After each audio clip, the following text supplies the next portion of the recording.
आप सभी का हमारे चैनल पे हार्दिक स्वागत है। आरपीएफ एसआई के प्रीवियस ईयर क्वेश्चन को आज हम लोग 2018 के शिफ्ट 1 के हम लोग क्वेश्चन आज सॉल्व करेंगे। ठीक है, पहला क्वेश्चन जो है हमारा सीरीज का है।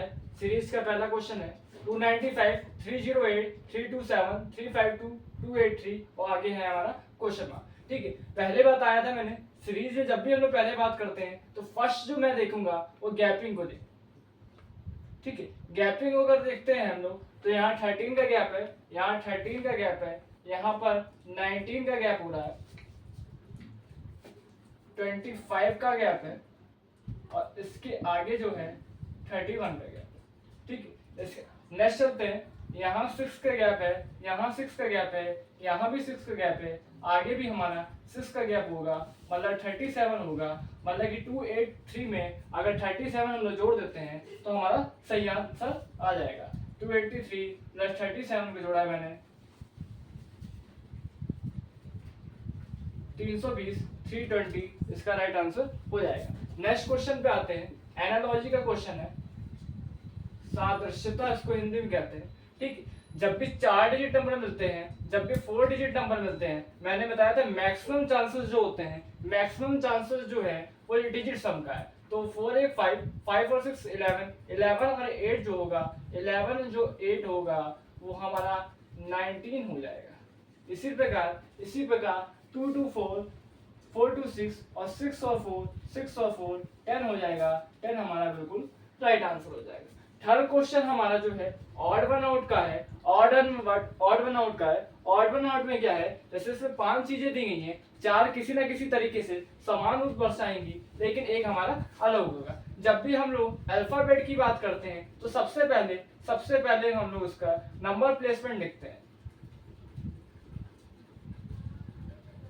ठीक, नंबर प्लेसमेंट की बात करें तो देखिए 18 भी इवन है, 26 भी इवन नंबर पे है और हमारा 2 भी इवन नंबर पे है, 14 भी इवन नंबर पे है, लेकिन यू जो है हमारा 21 जो कि एक ऑड नंबर पे है, तो ये ऑड वन आउट में इसका आंसर जो हो जाएगा यू हो जाएगा। ठीक है, क्वेश्चन नंबर 4 की बात करते हैं।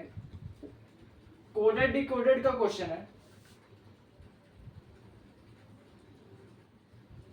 इसमें देखिए क्या करना है, येलो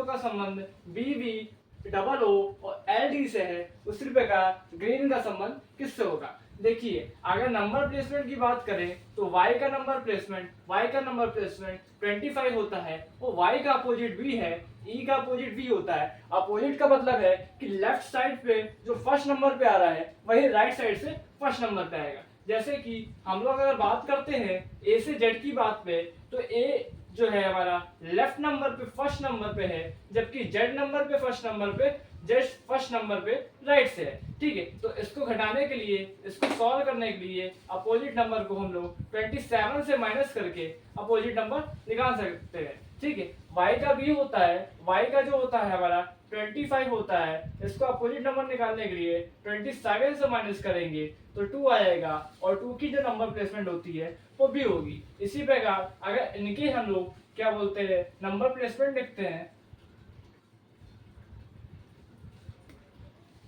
ठीक, ये इसकी नंबर प्लेसमेंट हो गई। ठीक है, 27 में से 7 हटाऊंगा 20 आएगा और 20 पे जो नंबर प्लेसमेंट होती है वो टी की होती है।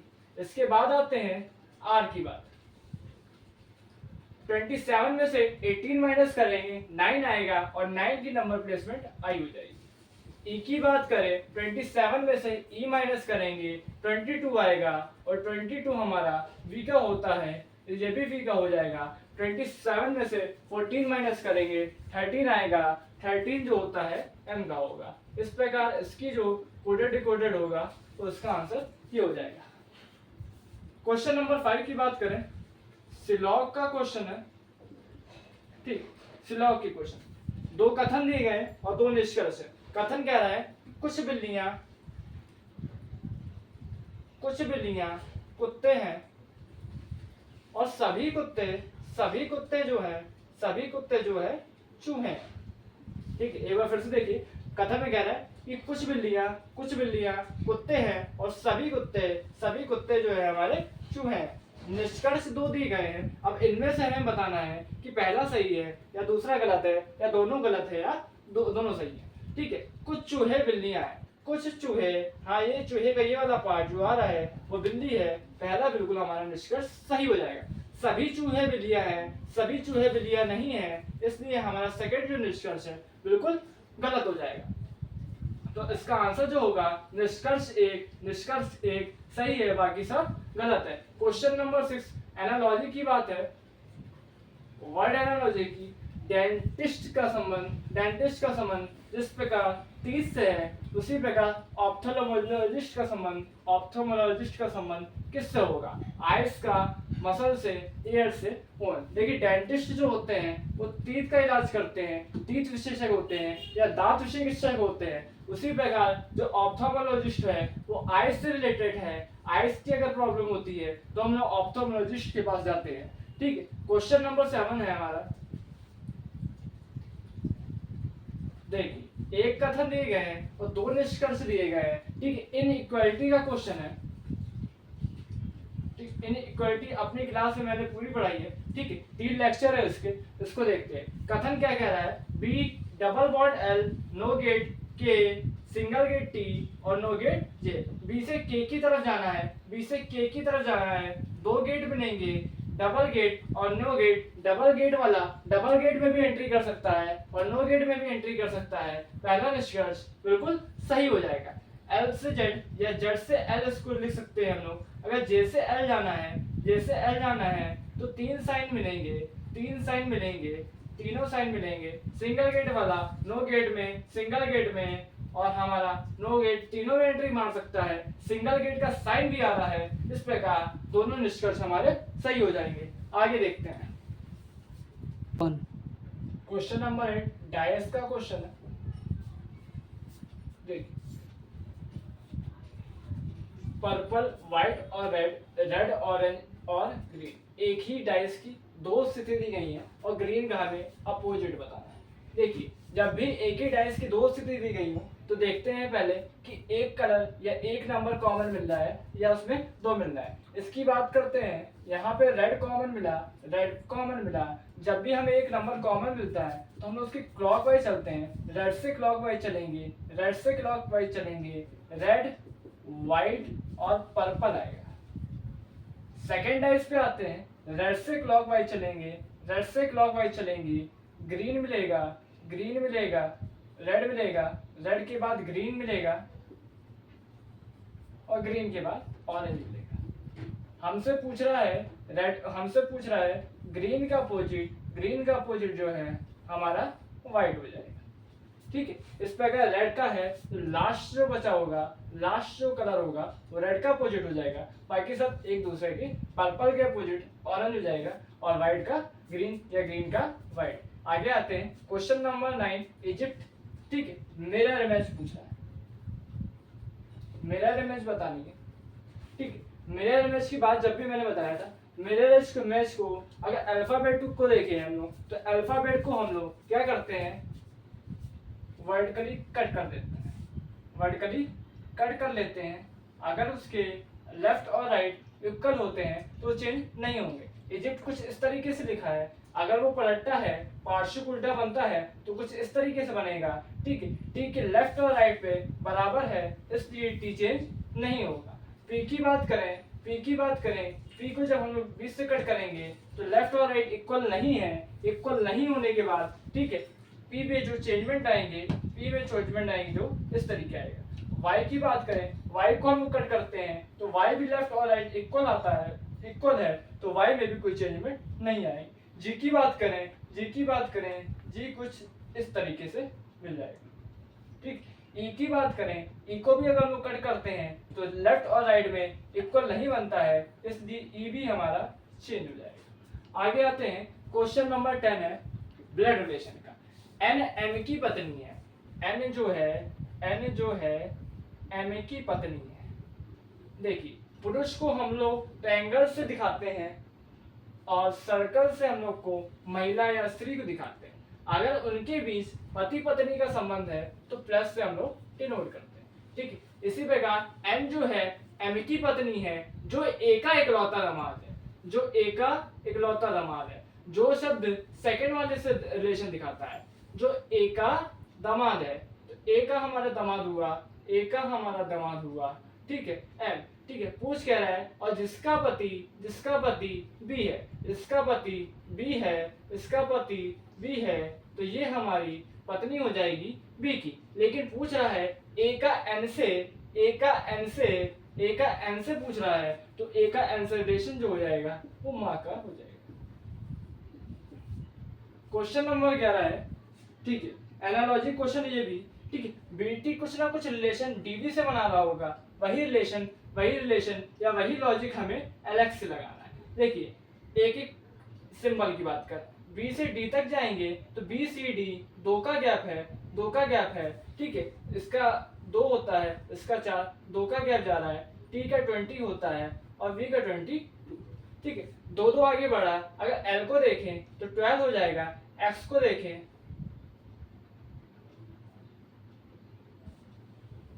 24, ठीक। 12 से 2 आगे बढ़ाएंगे 14 आ जाएगा और x से आगे बढ़ाएंगे 24 से तो 26 हो जाएगा। 26 z का होता है, 14 जो होता है n का होता है, इस प्रकार इसका आंसर जो हो जाएगा nz हो जाएगा। आगे देखते हैं एक इनइक्वालिटी का क्वेश्चन है। अब की जो कथन दिए गए हैं 3 दिए गए हैं और जो निष्कर्ष दिए गए हैं वो भी 3 है। अब इनको हम लोग एक में अरेंज करके निष्कर्ष बताना है। जैसे के से क्यू तक जाना है, तो मैंने देखा के यहाँ है और क्यू सेकंड वाले में है, सेकंड कथन में। तो देखते हैं इनके बीच कोई ना कोई कॉमन होगा, कोई ना कोई कॉमन सिंबल होगा जिससे हम लोग उससे रिलेट करा सकते हैं। देखिए कॉमन ढूंढते हैं। अच्छा, कॉमन ढूंढने की बात करें, के से क्यू तक जाना है तो पहले के से डी जाएंगे, फिर डी से क्यू जाएंगे, तो डी नंबर हमें कॉमन बन गया, डी जो है अल्फाबेट हमें कॉमन बन गया। अच्छा, के से क्यू तक जाने पे पहले इक्वल का साइन आ रहा है, ठीक है, क्योंकि हम लोग विपरीत क्रम में जा रहे हैं तो साइन भी हमारे चेंज होते जाएंगे। तो ये हमें 4 साइन मिलेंगे के से क्यू तक जाने। सिंगल गेट है, नो गेट में भी जाएगा, सिंगल गेट में भी जाएगा, सिंगल गेट में भी जाएगा और नो गेट में जाएगा।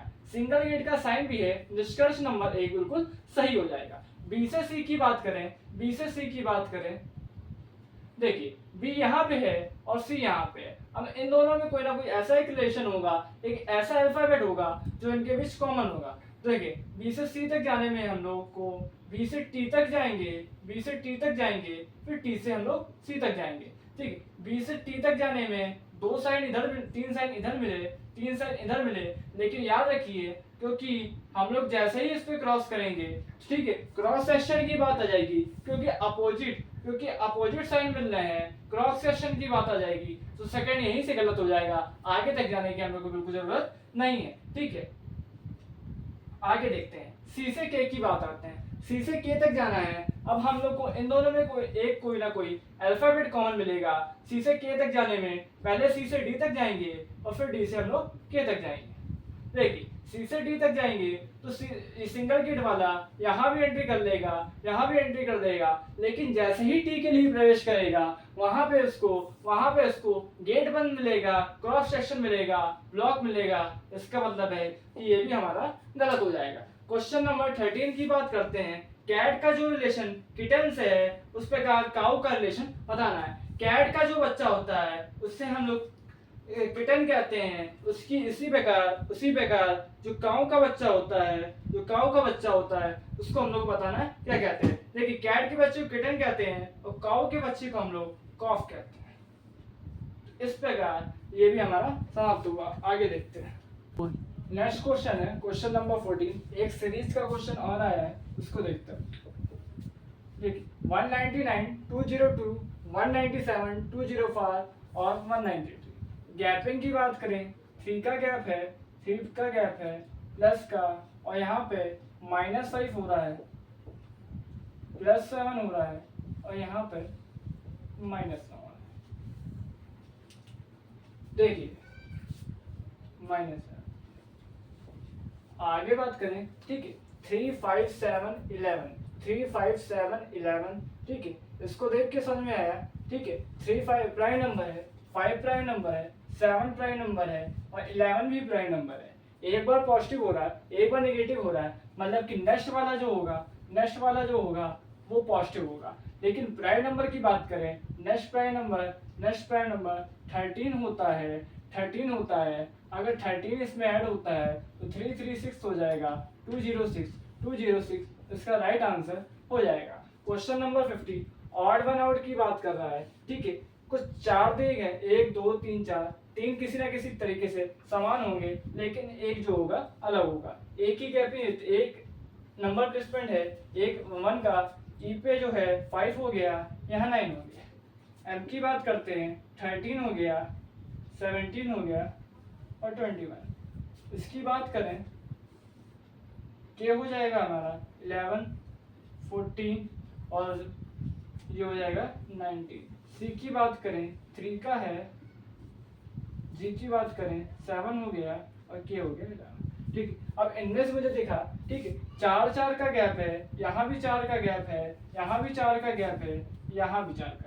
लेकिन के एन एस की बात करते हैं, यहाँ पहले 3 जुड़ा है और फिर 5 जुड़ा है, तो के एन एस हमारा ऑड हो जाएगा। आगे देते हैं question number 16 coding decoding.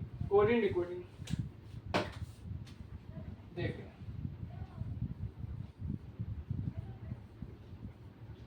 Reading को FZWISN कुछ इस तरीके से लिखा जा रहा है, तो फॉर्मूला को हम लोग कैसे लिखेंगे। देखिए पहले तो हम लोग सबसे पहले हम लोग इसके नंबर प्लेसमेंट लिखते हैं। 18 आ गया, 5 आ गया, 1 आ गया, 4 आ गया, 9 आ गया, 14 आ गया और 7 आ गया। एफ की बात करें 6 हो जाएगा, 10 हो जाएगा, 23 हो गया, 9 हो गया और यहाँ L हमारा 12 हो जाता है। S की बात करें 19 हो जाएगा, ये 14 हो जाएगा। अब कुछ ना कुछ हम लोग को रिलेशन बनाना पड़ेगा। क्रॉस सिलेक्शन भी हो सकता है यहाँ पे, ठीक है, हॉरिजॉन्टल भी होगा और वर्टिकल भी हो सकता है। अब देखना है कि हम लोग करना क्या है। देखिए R की बात करें, इनके बीच का गैप देखिए 12 का है, लेकिन नेक्स्ट पे 5 का है, तो ये वाला लॉजिक तो हमारा काम नहीं करेगा। इसके बाद हम लोग अगर क्रॉस की बात करते हैं, R और N पे जो है 4 का गैप है, G और F पे जो गैप है वो 1 का है, तो ये भी नहीं होगा। इसके बाद देखा मैंने 7 लेटर लिखे गए हैं। अगर 3 3 से इनको डिवाइड करता हूँ तो मैंने कहा 8 5 13 और A में 5 जोड़ देंगे, F आ जाएगा, E में 5 जोड़ देंगे और Z आ जाएगा। इसी प्रकार I में 5 जोड़ देंगे, 14 आ जाएगा। इसी प्रकार इसमें 5 जोड़ेंगे, 12 आ जाएगा और यहाँ पे 5 तो इसका मतलब हमें समझ में आया। बीच वाले को हम लोग प्लस करने के बाद जितना भी है वो क्रॉस करना है। F की बात करें 6 पे है, 15 है, 18 13 21 12 और ये हो गया। ठीक है, 18 में 5 जोड़ेंगे 23 आ जाएगा जो कि W का होता है। F में 5 जोड़ेंगे 11 आ जाएगा जो कि K का होता है। O में 5 जोड़ेंगे 20 आ जाएगा जो हमारा T आ जाएगा। ठीक है, M पे 20 वाले नंबर को हम लोग सीधे 5 पे प्लस कर देंगे तो 18 आ जाएगा और 18 हमारा R का होता है। U पे 5 प्लस करेंगे, 21 5 प्लस करेंगे 26 आ जाएगा, 26 Z का होता है। A पे 5 प्लस करेंगे 6 आएगा, 6 F का होता है। L में सीधे कोई भी अंतर नहीं करेंगे, सीधे 5 जोड़ेंगे 17 आ जाएगा, तो 17 हमारा Q का होगा। तो इस प्रकार से कोडिंग डिकोडिंग ये आ जाएगी।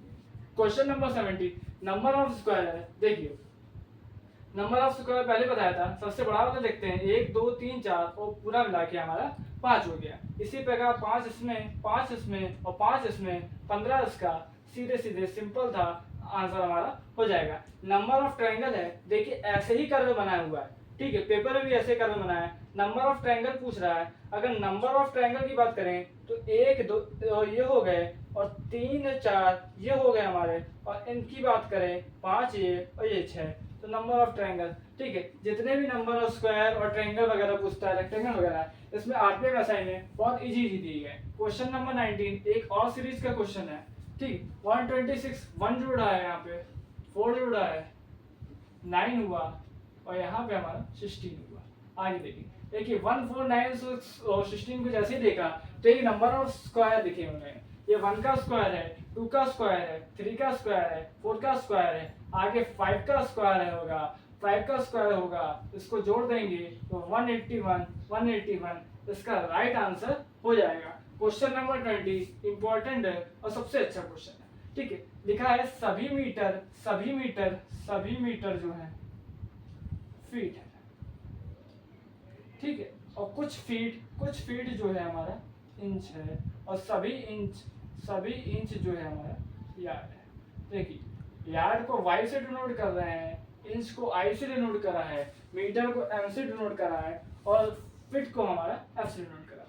ठीक है, निष्कर्ष 3 है, निष्कर्ष 4 है, कथन 3 है। निष्कर्ष, पहला निष्कर्ष जो है कुछ फीट यार्ड है, तो हाँ ये वाले फीट का पार्ट जो है वो यार्ड में है, तो पहला तो बिल्कुल सही हो जाएगा। कुछ मीटर यार्ड है, कुछ मीटर यार्ड है, बिल्कुल गलत है। मीटर और यार्ड के बारे में कोई जानकारी नहीं है। जब भी कोई जानकारी ना हो तो उसका मतलब है कि हमें बिल्कुल नहीं पता है, हो भी सकते हैं और नहीं भी हो सकते हैं। तो कुछ मीटर यार्ड है, गलत हो गया। कोई मीटर यार्ड नहीं है, इसके बारे में भी कोई जानकारी नहीं है। सभी मीटर इंच है, ये भी हमारा गलत हो जाएगा। लेकिन एक बात याद रखिए, आइदर और क्या कॉन्सेप्ट क्या आता है कि दोनों के शब्द एक होने चाहिए, एलिमेंट एक होने चाहिए। ठीक है, कुछ के साथ कोई नहीं आना चाहिए, और दोनों अलग अलग देखने पे गलत होने चाहिए। यहाँ की बात करें, यहाँ दोनों पे एलिमेंट सेम है, दोनों अलग अलग देखने पे गलत भी आ रहे हैं, कुछ के साथ कोई नहीं आया है, इसीलिए निष्कर्ष एक सही हो जाएगा और दूसरे और तीसरे में आइदर और लग जाएगा। इसी प्रकार आज की क्लास सही समाप्त होती है। मिलते हैं हम लोग कल।